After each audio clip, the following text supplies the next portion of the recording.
Welcome everyone to Open Forum.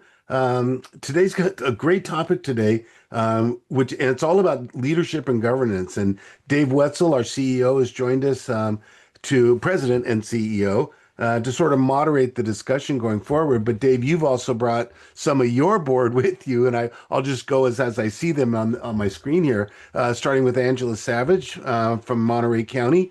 And Angela sits on the board currently and is our secretary of the for the executive group of the board as well. I see Jean Joe there. Jean is the board chair, and this is Jean. How many years have you been board chair? Is this third year? Oh, second. You can only do two, so this is Okay. my second year. This Thanks. is the second year. Okay, thank you. Mhm. And Denise Cronin has also joined us from the MLS Listings Board of Directors as well. So thank you all for joining us. And Dave, I think we're going to start off with a discussion of how does this board come together? When nomination season starts, how do you build a board? How do you build a board? Well, let's actually back up a step and talk about the board itself before we talk about building it. What is the makeup of the board?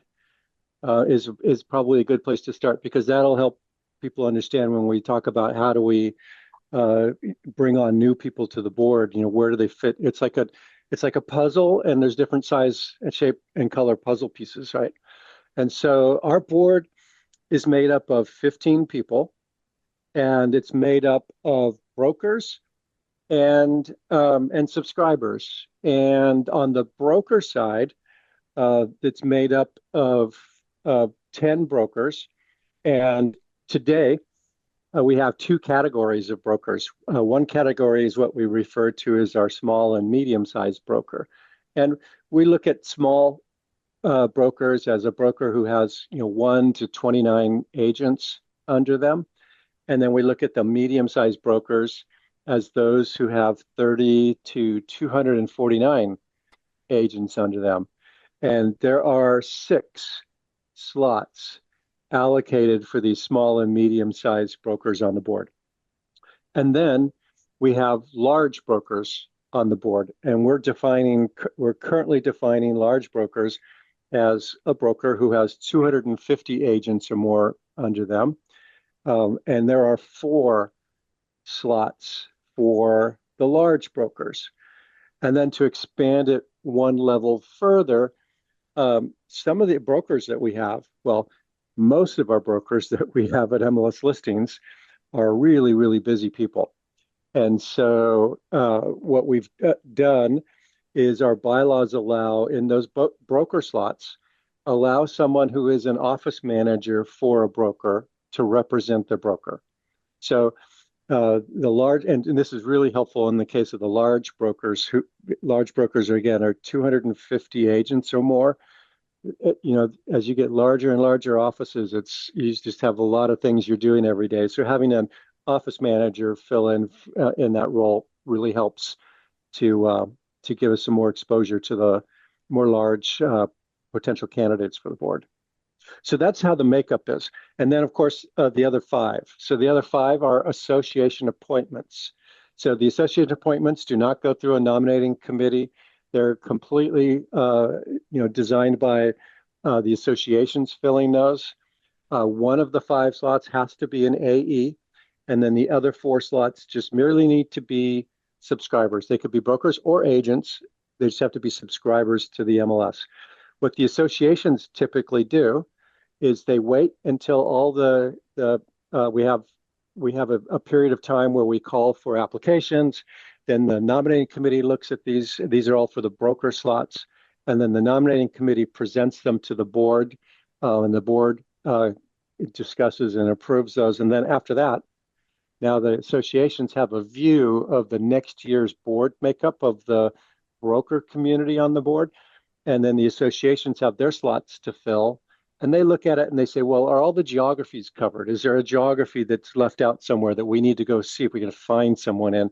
Is there a type of broker that would be useful or type of agent that might be useful? So the associations really take an important role in looking at gaps that we may have in representation or skill set on the board. And then they use their slots to try to help with that.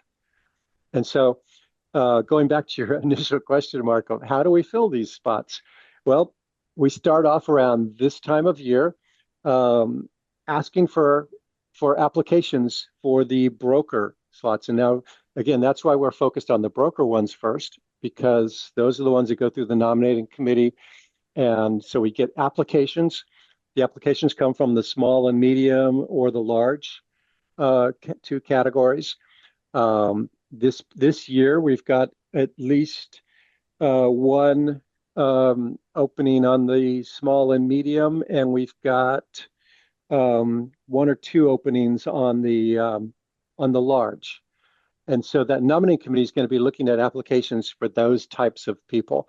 And the nominating committee looks at those applications.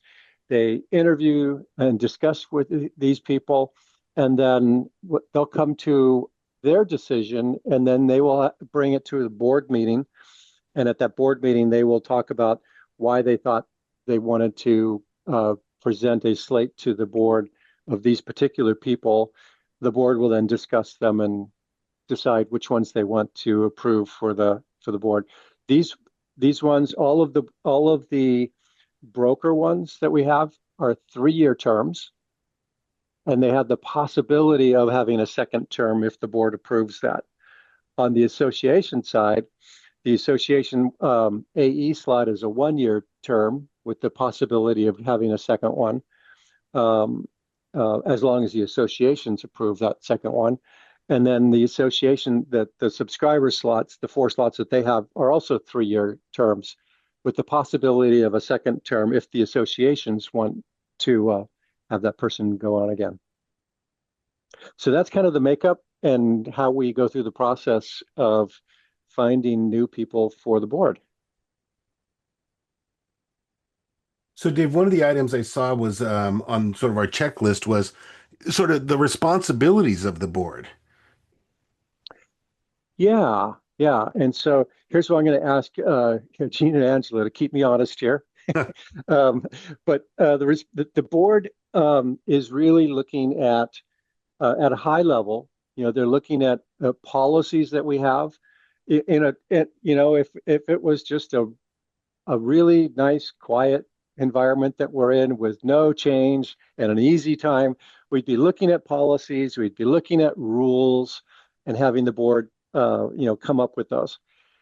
Lately, though, as we all know, there's been a lot of change in the industry, and our board is a little bit more on the unique side across the 499 other MLSs out there.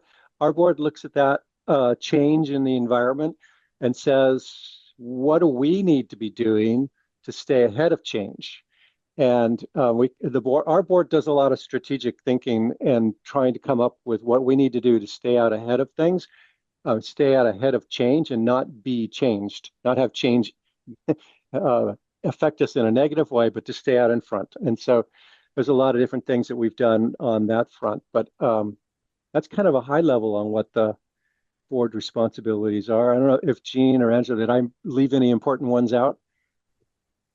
No, I think you did a great job. So we have, generally, we're going to, like Dave mentioned, we do look at things on a high level, both looking back and kind of seeing where the trends are going, but also talking about what's going on in the industry and how we respond to that instead of, instead of just hiding our holes in the sand and hoping that it goes away. I think we've really been trying to make sure that we stay on top of things, just like Dave said. And us being in Silicon Valley, I think it's important that we really lead the way as much as possible in those things.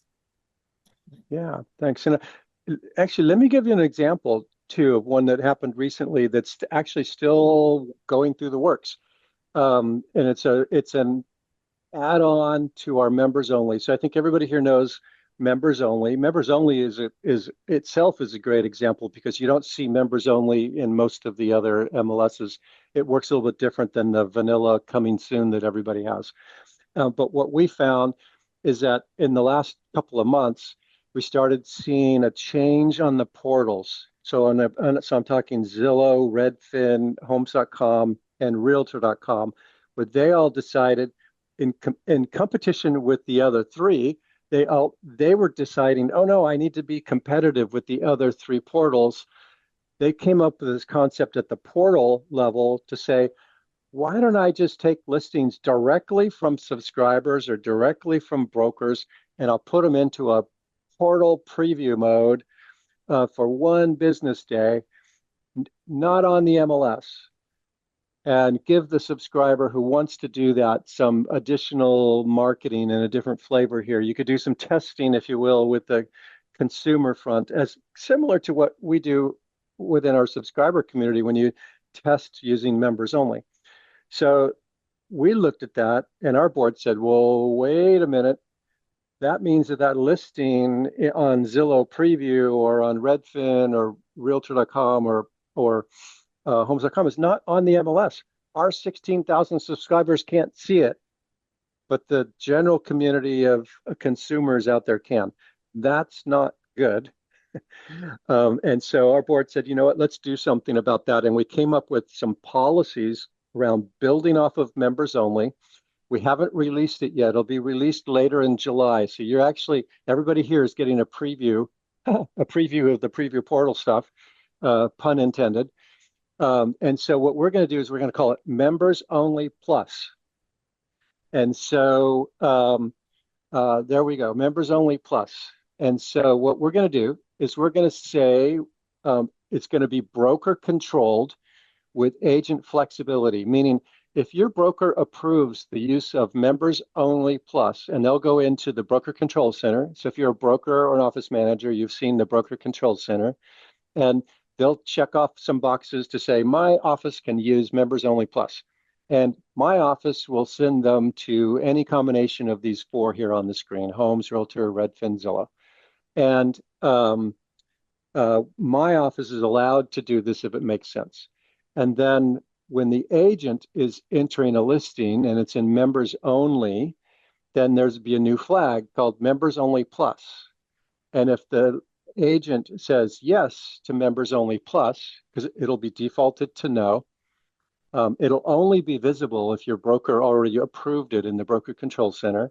So if the listing agent says plus equals yes, we'll send that listing to whichever one have those green check marks that you see on the box on the screen there.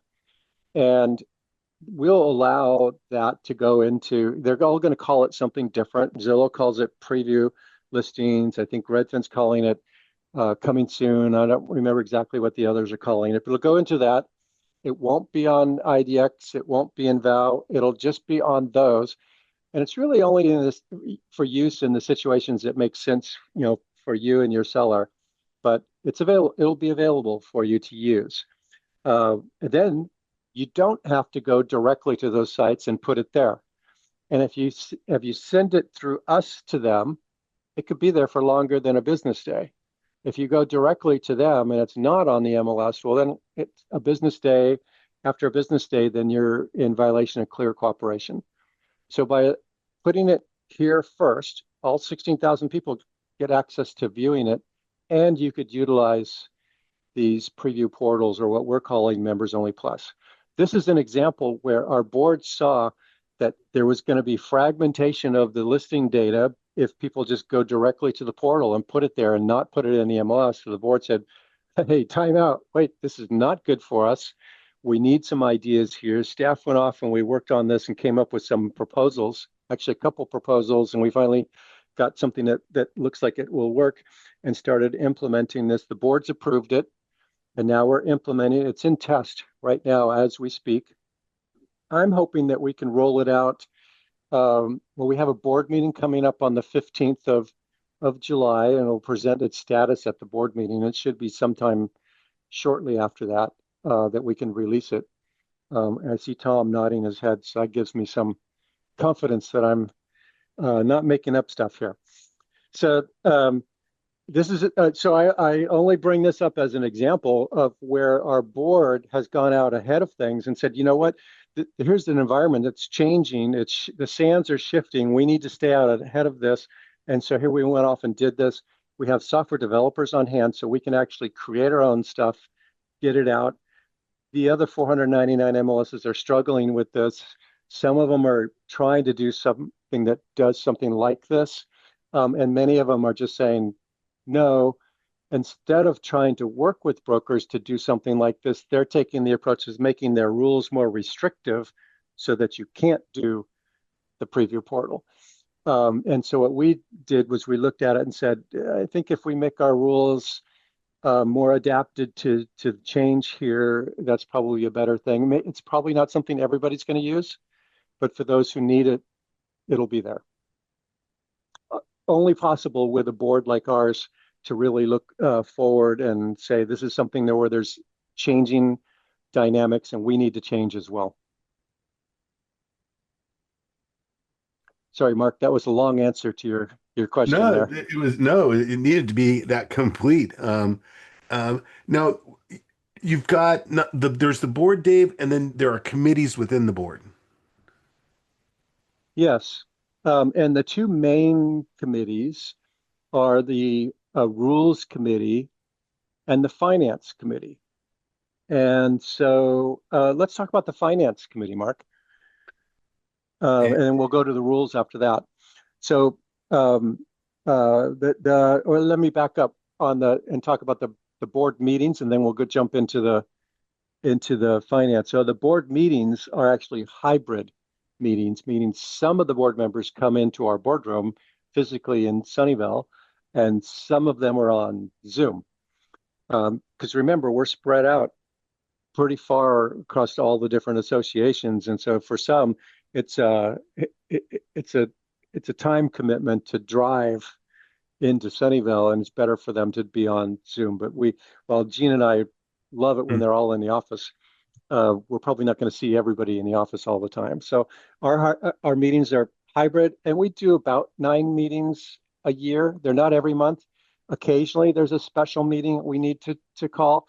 Those ones aren't as frequent, although we had a couple recently. On the Finance Committee meetings are all by Zoom. They're not hybrid. They're only by Zoom.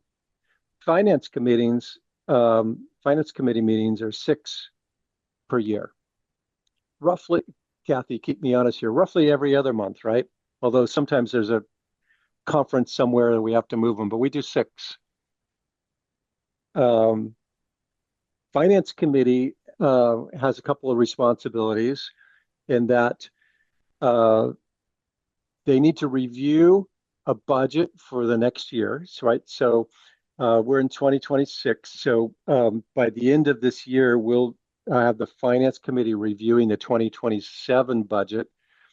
And then the Finance Committee then presents it to the board for approval, but it goes to the Finance Committee first.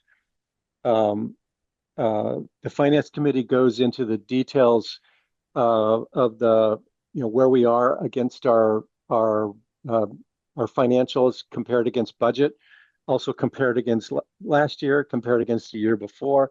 And so they review those in detail every time they meet. They present a higher level summary of those to the board, but the Finance Committee has the ability to go through those at depth, deciding how deep they want to go. If we have any pricing changes of things, then the Finance Committee reviews those, but the board approves those. And so, and we get audited every year. So that's something that the associations require. We have an audit every year, so everything is, transparent as to what we're doing. The audit team comes in and makes sure we're following all the right processes, and then we make that audit available to the Finance Committee to review if they would like. We make it available to the board as well. The associations often need the audit as well in terms of getting back to some of the things that NAR has a checklist of things that they should be doing, and the associations having that audit in hand is one of those checklist items. But that starts with the Finance Committee. So I have Kathy here from the Finance Department.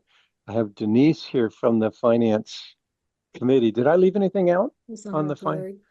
Oh, I was just gonna say, I think just to back up a little bit is if you're thinking about joining the board, because the board does also review the financials at every meeting. The finance committee or the rules committee, which will go to the committees, are a great way to kind of get your feet wet, to get involved and see a little bit of the what's going on behind the scenes. If you want to start off a little bit less intense than being on the board. So just putting that out there.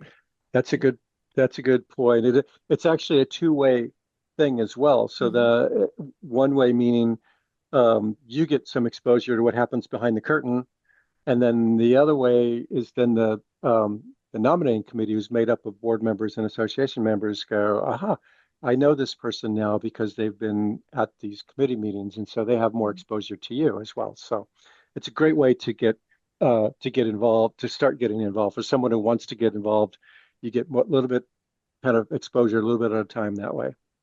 And I Denise would is our vice also, chair this year. It's her second year on the board and our vice chair of finance. and I would also add, thank you. I would also add that Arnold, the CFO, is so interesting, and it's been great learning just from him as well. So he's a great steward to have running the numbers at the company. Professor Arnold. Amazing. He is amazing. We have long discussions, and then I say, God, was that too much? He's like, no, I love explaining stuff to you. So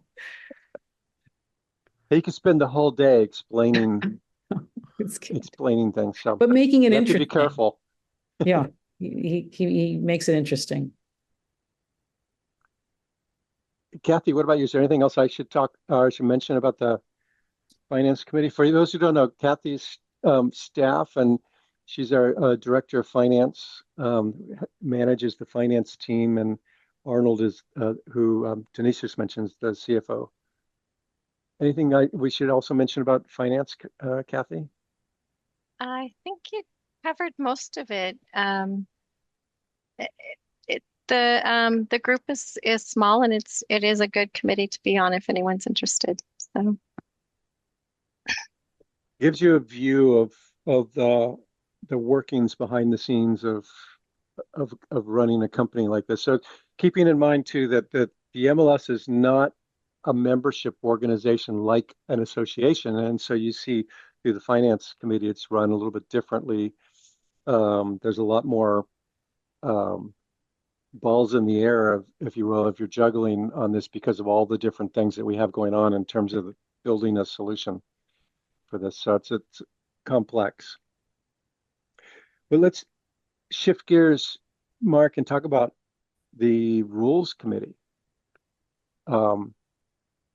And so the rules committee, so just starting on the meeting frequency for the rules committee meets monthly, or I should say, Robert Bustamante, who's here on the call today, is our director of the compliance team, runs the rules committee from a staff perspective. And then he's got a calendar appointment every month for the rules committee, but there are some months where we don't have enough to cover, and we remove them from the calendar. So it's not like they're every month, but we do reserve the spot every month for the rules committee. And on the rules committee, we have Tim Proshaw, who's our chair, and then we also have Angela, who's on the call here today from the board, who is kind of in our vice chair position on the rules committee. And as you can imagine, the rules committee comes up with rules that we need to look at. But with the rules, one of the changes we made to the rules committee a couple of years ago was that rules committee doesn't sit in a dark room somewhere just dreaming about rules to change. As I've heard that some of the other MLSs out there, their subscribers believe that's what their rules committee does because they come up with some interesting rules. No, our rules committee, they come up with ideas. They do have some ideas, and then they present that back to the board. And that's why we have either the chair or the vice chair of the rules committee be one of our board members, and more specifically one of our executive committee members. So Angela's on the executive committee of the board. So when the rules committee says, we were thinking about this, then Angela can bring that back to the exec committee and say, oh, the rules committee was thinking about this, and here's where their ideas were. This is why they were thinking about this. This is what they'd like to explore, but they haven't actually talked about it yet. So Angela would bring it back to the executive committee and the board, and then we'd say, oh, that's a good idea.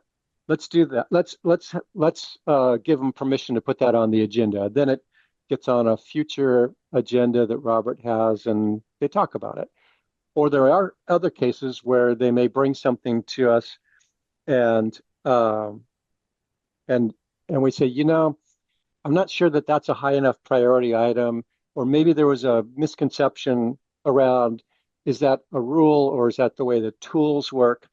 So maybe that's something that goes to Tom, who's also here on the call, for him to look at from a tools perspective versus an actual rule perspective. So having that linkage back to the board has made the rules committee a little bit more efficient. And there's not as much bouncing back and forth between rules and board and back to rules. And then, of course, we're also impacted by rules that come up from upstream down to us, meaning something that NAR decides, or sometimes CAR decides, and they say, here's a rule. In the past, a lot of those were mandatory rules that we had to follow. What they're doing more often now is, because of all the various lawsuits and things that they've found themselves in, mandatory rules don't always work out best. And they also now have started to look at making rules more what they call model rules, best practices, suggestions. If the whole state of California is thinking about this, then here's an idea of how you can structure your rules so that as you do so, there's more MLSs that are doing it in a similar fashion. So great concept to try to align the MLSs around the rules if they were so inclined to want a rule like that, but it's not mandatory. And a lot of the model rules that they have, we look at and we say, Angela will bring it in, Angela and Jean will bring it into the exec committee, and we'll go, yeah, I don't think that one really applies to us, but this one does. And so then we'll send it to the rules committee, and the rules committee will look at it, and then they'll send something to the board that says we should take this model rule and use it like it is, or maybe modify it a little bit. Or after they look at it, they may say, now we don't think it applies either, but they'll come back to the board for approval. So we do have things that come to us from an NAR and a CAR perspective. What else did I leave anything out on rules? I'd like to say a little. You want to go first, Robert? Well, I was just going to explain that our rules committee is made up of dynamic and engaged practitioners from their markets. So it's an extension of our staff where we can kind of get the pulse of what's happening in any specific geography because they represent the whole market, all of our AORs and all of our geography.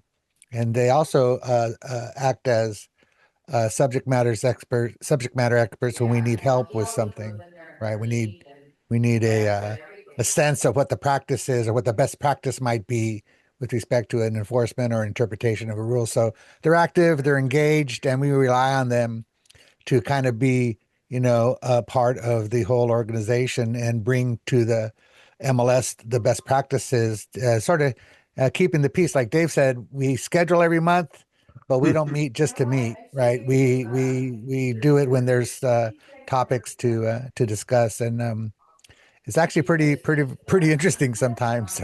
Some of the conversations, so it's lively. Angela, did you want to add to that? Yes, you mentioned kind of the dark rooms, but just to piggyback on what Robert said, it's definitely is lively discussion and positive. You think rules and compliance can be boring or stuffy, but it is kind of one of the more fun Zoom committee meetings that I have because it is kind of more like this, like an open forum, people bouncing ideas off of each other. And we rely a lot on the broker and agent feedback. So if you're out in the field and something is confusing or may not seem, you're just not quite clear, bring it to us, submit reports. We love to see and hear the feedback. And like Dave said, it does go through all the avenues. So if you bring something up, the rules committee talks to it. It's brought to the executive committee and comes up again at a board meeting with all the associations also. So we definitely appreciate feedback and anything you have, it big or small, bring it to us and we'll take a look at it. You know, I was going to add, I was just going to add Oh, that yeah. out of all the committees, I think this is that the rules committee has probably got the more passionate set of discussions.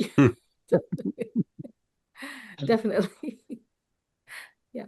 Oh, I was just going to say a part of the other thing I don't remember if you mentioned it, but the rules committee does is if there are appeals for citations, they do review that as well.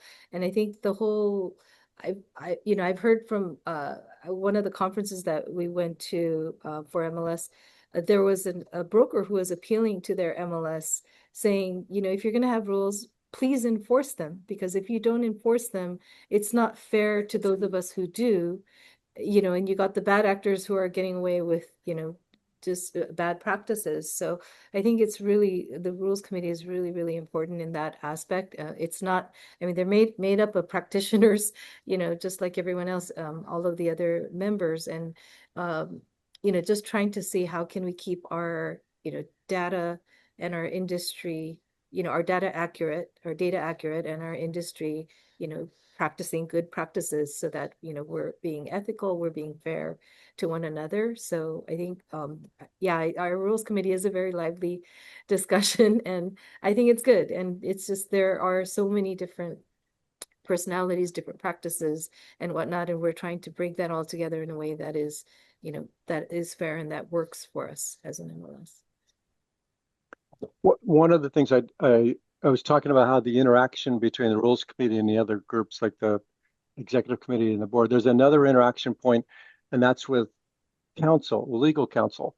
So legal counsel doesn't sit on the rules committee itself, but when the rules committee creates motions that they want to bring to the board, they send them to me to get onto the agenda for the board.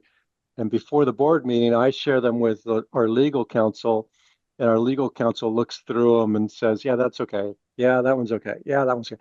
Oh, you might ask Robert to about this particular item here, and maybe there's something that we need to do to change some of the wording. So our legal counsel looks at all of those from an antitrust perspective and making sure that everything is all keeping us out of trouble in between where it goes from rules to the board for approval. So that's kind of a behind the scenes action that takes place there, but they look over everything that goes to the board before the board gets it.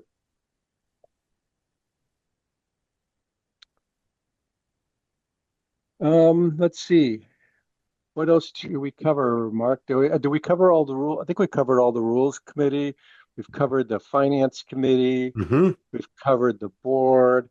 So one thing I do want to reiterate is that in July, after our July board meeting, which is coming up on the 15th, if that's a Wednesday, then after that, we'll be sending out a call for applications for the board applications, meaning we're going to need applications for those board slots that I mentioned, the small, medium brokers and the large brokers for the 2027 slots. They're 3-year terms.